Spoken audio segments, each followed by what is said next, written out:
When two people are genuinely meant to find their way to each other, there is one pattern that surfaces every single time. It doesn't matter how different their backgrounds are, how unlikely the circumstances that brought them together, or how unexpected the whole thing felt in the beginning. This one pattern always appears first, and it is almost never what people expect. Most of us carry a particular picture in our minds of what destiny is supposed to look like. We imagine something soft and immediately comforting, two people crossing paths, feeling something click into place, and life suddenly becoming warmer and easier than it was before. We picture the beginning as the beautiful part, the meeting, the recognition, the feeling that something long awaited has finally arrived. We assume that if two people are truly meant for each other, the universe would make it obvious, make it gentle, make it feel like coming home from the very first moment. But that is not how it tends to work. Real destiny doesn't arrive peacefully. It arrives as disruption. It doesn't hand you peace at the start. It hands you discomfort, upheaval, and a kind of mirror you didn't ask to be held up to. When two people are genuinely meant to share something meaningful, the universe doesn't rush them toward each other. More often, it first moves them apart. It creates distance between them. It introduces obstacles. It forces them, separately, to face things inside themselves that they would have preferred to go on avoiding indefinitely. And this is not cruelty, even though it can feel that way while you're inside it. It is preparation. Because before two people who are meant for each other can actually come together in a way that lasts and grows, they both have to be changed first. They have to become different people than the ones who originally met. Most people misread what a deep, destined connection is supposed to feel like at its beginning. They expect comfort. They expect the sense of arriving somewhere safe, somewhere that asks nothing difficult of them. But destined love doesn't usually begin with comfort. It begins with recognition. And recognition is a different experience entirely. You meet someone, and something inside you responds before your mind has any chance to analyze what's happening. You don't necessarily feel calm. You might not feel secure. You might not even be sure about them in any conventional sense. But there is something in you that feels seen, and not in a comfortable way, more like an unsettling way, like they are perceiving parts of you that you usually keep out of view, even from yourself, like they are seeing through the version of you that you present to the world and landing somewhere more true, more unguarded, more raw. This tends to be disorienting because people have been told that love should feel soothing, that if it's right, it will feel safe immediately. But destined connection often feels uncomfortable first, and that discomfort is not a sign that something is wrong. It's usually the opposite. The discomfort comes from the fact that this person reflects things back to you that you've been working hard not to look at. Your unhealed wounds, your long-held fears, the emotional work you've been quietly postponing. They don't just see the polished version. They see the layers beneath it. And that can feel threatening rather than welcoming, which is why it so often mistakes itself for the wrong feeling. This is also why people who are genuinely meant for each other so rarely stay together in the beginning. Life almost always separates them first. And that separation is not random. It is not simply bad luck or poor timing in the way people typically mean those words. It happens for reasons that are specific to who each person is at that particular point in their life. One of them may still be carrying pain from something old that was never properly processed. One may not yet be capable of the kind of vulnerability real closeness requires. One may not have developed a clear enough sense of their own worth to show up in a relationship without constantly needing it to fill a gap. One may be operating from a place of fear rather than from a place of wholeness, reaching for connection as a way to feel complete rather than as an expression of already feeling complete. Sometimes both people are still in the middle of becoming who they need to become, and two people who are still unfinished, regardless of how genuine their intentions are, can cause serious damage to something that might otherwise have been extraordinary. So life intervenes. It creates the gap. It says not yet, with a firmness that feels unkind when you're on the receiving end but makes a different kind of sense in hindsight. Because if those two people had come fully together before they were ready, they would have harmed what could have grown into something genuinely meaningful. The separation, as painful as it is to move through, is part of the design. It is not punishment. It is the preparation that has to happen before the real thing is possible. And the pain of that separation feels different from ordinary heartbreak. It has a particular quality to it that is hard to describe, but easy to recognize once you've experienced it. It isn't only sadness. It's something closer to disorientation, as though you have lost your sense of direction. You don't just miss the other person the way you miss someone you enjoyed spending time with. You feel as though something that belongs inside you is suddenly absent. Something that helped you understand yourself, or pushed you toward understanding yourself, is no longer there. This happens because connections of this nature are not attached to the ego. They are attached to something deeper than that. They are connected to the process of growth itself. And when someone connected to your growth is no longer in your daily life, it forces your attention inward. It pushes you toward things you've been circling around for years without ever fully facing them. You begin to notice the fear of abandonment that lives in you. You start to see how often you have looked to other people for proof that you are acceptable. You recognize the pattern of giving too much of yourself in order to make people stay, and how that pattern has never actually produced the security it was reaching for. You become honest with yourself, sometimes painfully so, about the ways you have avoided taking responsibility for your own emotional needs, letting other people carry what was always yours to hold.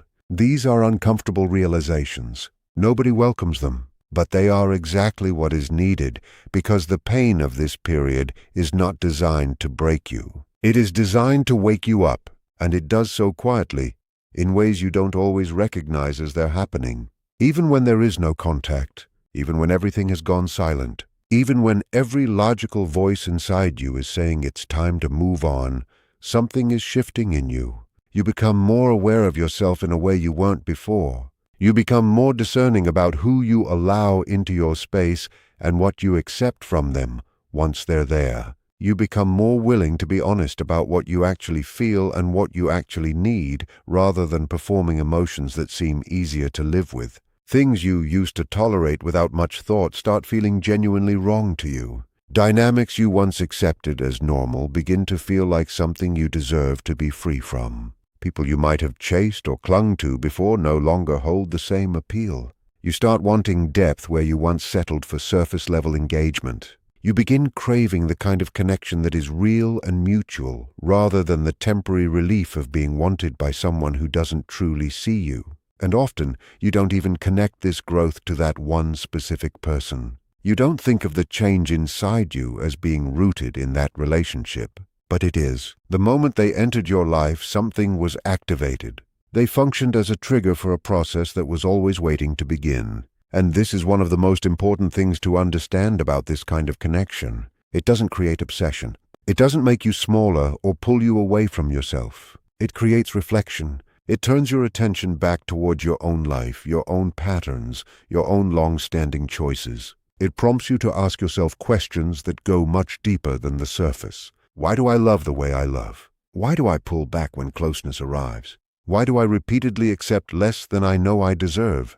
These questions don't announce themselves dramatically. They surface quietly in still moments in the middle of ordinary days. And gradually, they begin to reshape you at a level that is difficult to fully articulate. These connections work through channels that aren't always visible from the outside. The person may have left your daily life entirely, but their impact on the way you see yourself, the way you understand what love actually requires, the standards you now hold for how you allow yourself to be treated, those things remain. They change what you are willing to ask for from others and from yourself. They teach you, often without ever saying so directly, that love is not only about being together with someone. It is also about the process of becoming whole within yourself. Over time, you find that you are no longer willing to replay certain old patterns. You stop pursuing people who cannot meet you in the emotional places that matter most to you. You stop dismissing warning signs simply because you want to feel chosen. You start genuinely valuing peace, honesty, and the kind of mutual effort that makes something sustainable. This growth feels natural, even though it grew out of something painful. And that is one of the clearest ways you can know the connection carried real meaning. Destined love is not always loud. It doesn't always announce itself as a permanent fixture in your life. Sometimes it comes in, changes you at a fundamental level, and then leaves. Sometimes it leaves precisely so that you can grow into the version of yourself who is actually capable of sustaining real love when it arrives. Whether or not the person comes back is not always the central question. The purpose was the transformation, the awakening, the redirection toward a more conscious, more honest way of living and of loving. When two people are truly meant for each other, the story between them does not move in a straight line. It moves through confusion, through distance, through interior work that neither of them fully understands while they're doing it. It demands growth before it allows union. And that pattern, the disruption before the closeness, the preparation before the arrival, appears again and again. It is the one thing that always happens. You notice it when they cross your mind. You think of them during the moments when you are quietly becoming more aware of yourself. During the periods when something inside you is rearranging without much fanfare. During the late hours when the outside world has gone still and your own thoughts become the loudest thing in the room. You think of them in the middle of unexpected emotional breakthroughs, those moments when you suddenly understand something about yourself that had been sitting just below the surface for years. You're not thinking of them out of loneliness. You're not reaching for them because you need attention or want to feel validated. You're thinking of them because something in you that operates below the level of conscious thought understands that the connection carried weight, and that weight hasn't completely settled yet. There are still lessons in it that your inner world is trying to absorb and place correctly. This is not weakness. It is not obsession. It is not the kind of unhealthy attachment that people sometimes confuse it with. It is integration. It is the natural process of your interior world working to understand what it was given, to absorb what it was taught, and to find the right place for an experience that mattered. A connection like this doesn't simply dissolve when time passes. It keeps showing up subtly in the moments when you grow, when you heal something that had been quietly hurting you, when you outgrow a version of yourself you'd been holding on to too long. It surfaces in those moments because the connection was never only about romance or partnership in the traditional sense. It was always about something larger. Transformation. Many people try to replace it. They meet new people. They enter new relationships. They fill the space with conversation and activity and forward motion. They tell themselves that moving on means forgetting, and sometimes they even believe they've succeeded. Life looks relatively normal again. They laugh. They socialize. They keep going. But underneath all of that movement, something sits quietly incomplete. Not because the new people in their life are inadequate or unworthy of care. Not because those new connections lack sincerity or effort. It's something more specific than that. The new connection doesn't reach the same depth. It doesn't press on the same interior places. It doesn't ask the same difficult questions of them or force the same quality of self-examination. A destined connection doesn't compete with others for importance. It exists on an entirely different level. It is not built on attraction alone, not on excitement or chemistry or simple familiarity. It is built on something closer to evolution. It is about becoming more truthful with yourself. It is about being compelled, sometimes against your will, to face aspects of who you are that you might have kept safely out of view for years. And destiny works on both people separately, often for extended periods before it ever brings them back together. The distance is not punishment. It is a form of education. While the two of you exist in separate lives, life is shaping each of you in its own particular ways, and most of those ways involve some degree of discomfort. One person learns what it means to have genuine boundaries, not as a performance of self-protection, but as a real and practiced understanding of what they will and will not accept. They learn to say no without guilt following closely behind it. They learn to stop giving more than is being returned to them. They discover that choosing themselves is not selfishness. It is simply self-respect, which is necessary before anything else can function properly. The other person learns accountability. They learn that going quiet to avoid discomfort is its own kind of harm. That emotions ignored don't disappear, they accumulate. That the choices you make in relationships carry consequences that don't evaporate simply because your intentions were unclear or your awareness was limited. One person learns what real self-respect feels like from the inside. They stop treating uncertainty as though it were a form of love. They stop waiting for clarity that never materializes, as though waiting itself were proof of their devotion. They begin to understand that consistency is not a high bar to set. It is simply the minimum that love requires to function. The other learns emotional courage, the ability to sit inside discomfort rather than immediately fleeing it, the capacity to let themselves be seen in their vulnerability rather than choosing distance every time things start to feel real. One person learns to stop chasing, to understand at a felt level that love cannot be manufactured through persistence, that pursuing someone who is not ready produces only imbalance and eventually exhaustion for both of them. The other learns to stop running, to see that creating distance doesn't protect them from eventual loss. It only postpones the growth that would have made them capable of the thing they're running from. Both people are changing throughout this period, but neither of them can see the full picture while they're inside it. And that is intentional. If either of them could see everything too clearly too soon, the urgency required for growth would disappear. The uncertainty creates the space in which transformation can actually take root. Before destined people can come back together, certain illusions have to be completely dismantled. The universe moves through them slowly, and often through discomfort. The belief that love, if it is real, should never be difficult. The belief that someone who truly cares will always stay no matter what. The belief that love is something you have to earn through suffering and sacrifice. The belief that another person is the source of your wholeness, that they are meant to complete you in the places you feel most empty. These beliefs feel protective when you hold them. They feel like wisdom, but they create fragile and dependent foundations under real love.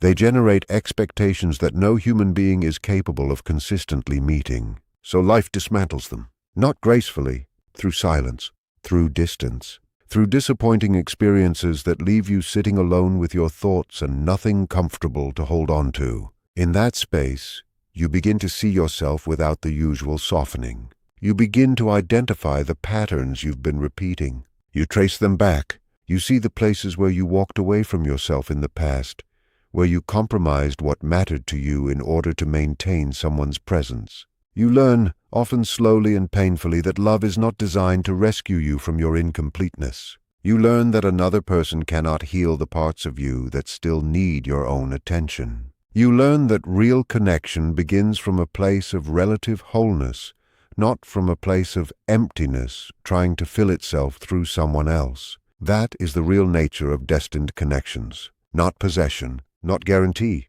transformation. They enter your life not to stay permanently in the same form, but to awaken something in you, to alter the direction of your growth, and to guide you toward a more honest and conscious way of understanding both love and yourself. When people who are meant for each other do find their way back to one another, something is immediately and quietly different about it. There is no dramatic fanfare. The reunion doesn't demand to be noticed. Instead, it arrives steadily. Your body feels it before your mind has caught up. There is less tension, less fear circling everything, less of the ego that previously needed to protect and prove things. You are no longer performing. You are no longer managing yourself to be palatable. What appears in its place is a kind of honesty that feels natural and unforced, the kind that doesn't need to be defended or explained. The connection feels calmer because both people have already walked through their own storms separately. It feels deeper because each of them has looked honestly at their own shadows and not flinched away. It feels more clear because the illusions that used to cloud everything have already been broken, each in their own time and their own way. It is not perfect, and it does not pretend to be, but it is conscious. There is awareness in how words are chosen, in how silence is held, in how each person's limits are respected. There are no games, no hidden intentions, no need to test each other in order to feel secure. There is simply recognition, the experience of meeting something true and familiar again, but this time with the wisdom and the strength that neither of them had before. Some of these connections enter your life to break generational patterns, cycles of relating that were passed down to you long before you had the awareness or the tools to question them. They surface dynamics where love was confused with sacrifice, where attachment was mislabeled as security, where silence was mistaken for peace. They illuminate what you've been carrying that was never actually yours to carry. They bring what was buried to the surface, where it can finally be seen and healed rather than handed down to someone else. Other connections arrive to teach you something about self-love at precisely the moment you've been neglecting it most. They act as mirrors, showing you the places where you've been settling, where you've been making yourself smaller in order to keep someone comfortable, where you've been abandoning your own needs quietly and consistently in the hope that the sacrifice would be returned. They make it impossible to ignore the truth that love should not cost you your dignity, your voice, or your sense of who you are. Some of these connections exist to reawaken emotional depth that you had gradually numbed yourself to. They make you feel things you had convinced yourself you were done feeling. They remind you that you're capable of genuine vulnerability and real care. Even when they leave you more open than you were before they arrived. Some people enter your life not to stay, but to redirect your entire path, changing your choices, standards, and direction. And while their departure feels cruel and painful in the moment, destiny removes them to protect your potential rather than your comfort, forcing the growth you had been avoiding and releasing you from a version of yourself that had become too small. There is one truth that keeps appearing throughout all of these experiences. When two people are genuinely meant to share something real, they are almost always required to grow separately first. The separation exists so that the illusions can fall away, so that the fantasies about love and about each other and about themselves can be dismantled properly. They are brought face to face with their wounds, their fears, and the ways they've been avoiding responsibility for their own healing, all before the real thing becomes possible. This period is not punishment for past mistakes or for loving too much or not enough. It is a sacred interval, a space that life carves out deliberately, where something is slowly and carefully reshaped inside each person. Each of them is being refined into a more honest, more whole version of themselves, the person they were always capable of becoming. Only when this work has genuinely begun does the next part become visible. Sometimes what follows is reunion, two people finding each other again with clearer hearts and stronger foundations than they had the first time. Sometimes what follows is redirection, each person being guided towards something or someone that fits who they have now become. Either way, no one arrives at the other side of this unchanged. Something essential has shifted. The person who entered this journey is simply not the same person who comes out the other side of it. If you are reading this and a specific person is sitting in your thoughts right now, let that be okay. You don't need to chase anything. You don't need to force anything into a shape it's not ready to take. What is genuinely meant for you doesn't arrive through exhaustion or anxiety or the constant management of outcomes. It doesn't ask you to compromise who you are or silence the parts of yourself that matter most. It doesn't require you to accept less than you know you deserve while telling yourself that this is simply how love works. What is truly meant for you will feel steady in its arrival. It will feel safe without demanding that you shrink. It will ask things of you, real things, but they will be the kind of things worth being asked. Growth, honesty, the kind of courage that comes from learning to meet yourself fully, even in the uncomfortable places. Destined connections are never about possession or certainty or promises that the future will look exactly the way you hope. They are about transformation. They arrive at the precise moment you are ready or exactly when you need to be made ready, whether you feel prepared or not. They disturb your comfort in order to show you your blind spots. They challenge what you've been holding on to in order to make room for something more honest. They may leave pain behind them, but they also leave clarity. They leave insight. They leave behind an unshakable understanding that every single moment inside that experience carried its own particular meaning. Nothing in this kind of story is wasted. Not a single difficult night. Not a single unanswered question. Not a single heartbreak or longing or moment of disappointment. What looks like loss from the inside often turns out to be a form of alignment. What feels like rejection often turns out to be redirection toward a path that fits who you're actually becoming. What feels like an ending is almost always the entrance to something deeper, something more real, and something far more enduring than what was left behind. Destiny does not operate on your timeline. It doesn't rush to explain itself. And it has no interest in accommodating your impatience. It simply asks for trust when everything around you is uncertain. It asks for patience when every part of you is hungry for answers. And looking back, from a place of enough distance to see clearly, you will understand how thoroughly and patiently it was guiding you through everything, even through the moments that hurt the most.